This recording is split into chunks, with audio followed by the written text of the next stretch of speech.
Hello दोस्तों, स्वागत है आपका हंसने हंसाने की मज़ेदार चुटकुलों के इस वीडियो में। आइए शुरू करते हैं आज के चटपटे चुटकुले। डॉक्टर ने एक पागल से पूछा, तुम छत से क्यों लटक रहे हो? पागल बोला, मैं एक बल्ब हूँ। डॉक्टर बोला, तुम जल क्यों नहीं रहे? पागल बोला, बेवकूफ़, ये इंडिया है, अभी लाइट गई हुई है। पागल खाने का डॉक्टर अपनी पत्नी को कहता है, पागलों के साथ रह रहकर मैं आधा पागल तो हो ही गया हूँ। पत्नी बोली, कभी तो कोई काम पूरा कर लिया करो। No no no no. Doctor अफसोस जताते हुए, अगर 1 घंटे पहले आप इन्हें यहाँ ले आते तो इनकी जान बच जाती। रमेश, अभी आधे घंटे पहले ही तो इनका एक्सीडेंट हुआ था। डॉक्टर शर्मा जी से, आपका और आपकी पत्नी का ब्लड ग्रुप एक ही है। शर्मा जी, होगा, जरूर होगा, 25 साल से मेरा खून जो पी रही है। तुम इतने चिंतित क्यों हो? ऑपरेशन टेबल पर लेटे मरीज से डॉक्टर ने पूछा, क्या बताऊं डॉक्टर साहब, यह मेरी जिंदगी का पहला ऑपरेशन है। मरीज ने जवाब दिया, अच्छा, पर मेरी जिंदगी का भी तो ये पहला ऑपरेशन है और मैं तो बिल्कुल भी चिंतित नहीं हूँ। No no no no. एक बार राकेश और पप्पू पार्क में बैठे थे।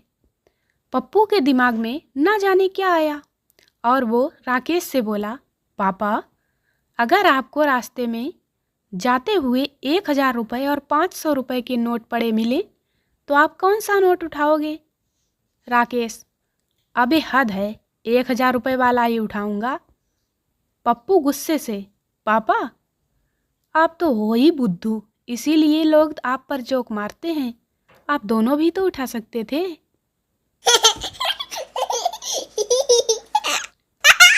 मरीज, डॉक्टर साहब, जब मैं चाय पीता हूँ मेरी आंख में बहुत दर्द होता है। डॉक्टर, कल से चाय पीते समय कप में से चम्मच निकाल देना। एक महिला अपने कुत्ते को लेकर जानवरों के डॉक्टर के पास पहुंची और बोली, मेरे कुत्ते को कुछ हो गया है डॉक्टर, यह उठ ही नहीं रहा है, कुछ कीजिए।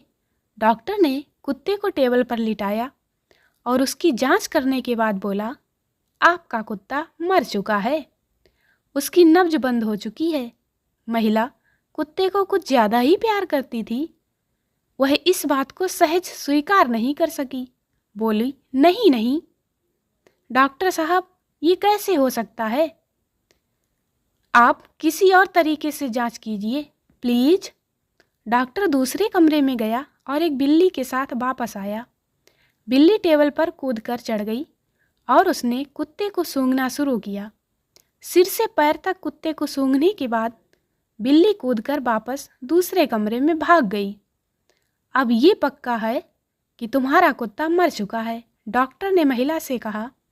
महिला ने अंततः मान लिया कि कुत्ता मर गया है। महिला बोली, शायद आप सही कह रहे हैं, बताइए आपकी फीस कितनी हुई? 550 रुपये, डॉक्टर ने जवाब दिया। महिला को झटका लगा, इतना ज़्यादा क्यों? आखिर आपने किया ही क्या है? देखिए, डॉक्टर ने उसे समझाते हुए कहा, 50 रुपये मेरी फीस है और बाकी 500 रुपये कैट स्कैन के हैं। No no no no. एक आदमी को सर्दी जुकाम ने बुरी तरह जकड़ लिया। उसके डॉक्टर ने उसे कुछ गोलियां दी पर आराम नहीं मिला। दूसरी बार डॉक्टर ने उसे कुछ इंजेक्शन दिए पर उनसे भी कोई फ़ायदा नहीं हुआ। तीसरी बार जब वह डॉक्टर के पास पहुंचा तो डॉक्टर ने उससे कहा, घर जाओ और गर्म पानी से अच्छी तरह नहाओ। जैसे ही नहाना ख़त्म हो तुरंत कूलर चलाकर उसके सामने खड़े हो जाना।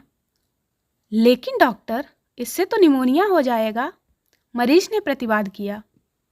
मुझे पता है, डॉक्टर ने कहा, निमोनिया का इलाज मैं कर सकता हूँ। पप्पू, डॉक्टर ने कहा था कि वह 2 सप्ताह में मुझे पैरों पर खड़ा कर देगा। चंपू, अच्छा, क्या वह ऐसा कर पाया? हाँ, उसका बिल चुकाने के लिए मुझे अपनी कार जो बेचनी पड़ी, खड़ा हूं पैरों पर। जो लड़की इतनी ठंड में छत पर जाकर घंटों बात करे, उसके प्यार पर कभी भी शक नहीं करना चाहिए। No, no, no, no. संता को एक लड़की ने कार से टक्कर मार दी। घायल होकर वह डॉक्टर के पास गया। मरहम पट्टी करते हुए डॉक्टर बोला, जब तुमने देख लिया था कि कार एक लड़की चला रही है, तो तुम सड़क से दूर क्यों नहीं हो गए? संता एकदम झुंझलाकर बोला, अबे कौन सी सड़क, कैसी सड़क? मैं तो गार्डन में लेटा हुआ था। एक मोटर मैकेनिक कार के इंजन के पुर्जे खोलकर सुधार रहा था कि तभी शहर के नामचीन हार्ट सर्जन उनकी गैरेज में आ पहुंचे। मैकेनिक ने डॉक्टर साहब से कहा, जरा इस इंजन को देखिए डॉक्टर साहब, मैंने इसके दिल को खोलकर बाल्ब निकाले और सुधार कर वापस लगा दिए हैं। कुछ ऐसा ही काम आप भी करते हैं, फिर हमारी सैलरी में इतना अंतर क्यों है? डॉक्टर साहब मुस्कुराए और धीरे से मैकेनिक के कान में बोले, यही काम तब करके दिखाओ जब इंजन चालू हो। हम जीते भी एक बार हैं और मरते भी एक बार हैं, और शादी भी एक ही बार होती है, तो फिर ये एग्जाम बार बार क्यों? No, no, no, no. मैं गब्बर सिंह का बहुत बड़ा फैन हूँ। इसके 2 कारण हैं। 1, दयालु प्रकृति। ठाकुर को कब्जे में लेने के बाद ठाकुर के सिर्फ हाथ काट कर छोड़ दिया था, चाहते तो गला भी काट सकते थे। 2, नारी सम्मान। बसंती के अपहरण के बाद सिर्फ उसका नृत्य देखने का अनुरोध किया, बस। एक साधु था, उसे गाने का बहुत शौक था, लेकिन उसकी आवाज़ बहुत बुरी थी। होली के दिन भांग पीकर वह अपनी फटी हुई आवाज़ में गाना गाने लगा, महबूबा महबूबा। गाना गाते हुए वह बेचारा भांग के नशे में नाले में जा गिरा। फिर नाले से उसकी आवाज़ आई, मैं डूबा मैं डूबा, अरे कोई तो बचाओ, मैं डूबा मैं डूबा। आजकल के छोरे गाना गा रहे हैं, बन जा तू मेरी रानी, तुझे महल दिला दूंगा, और खुद के घर प्रधानमंत्री आवास योजना में बन रहे हैं। दोस्तों, वीडियो को लाइक करें, शेयर करें, चैनल को सब्सक्राइब जरूर करें। मिलते हैं अगले वीडियो में, तब तक हंसते रहें, मुस्कुराते रहें। Bye bye.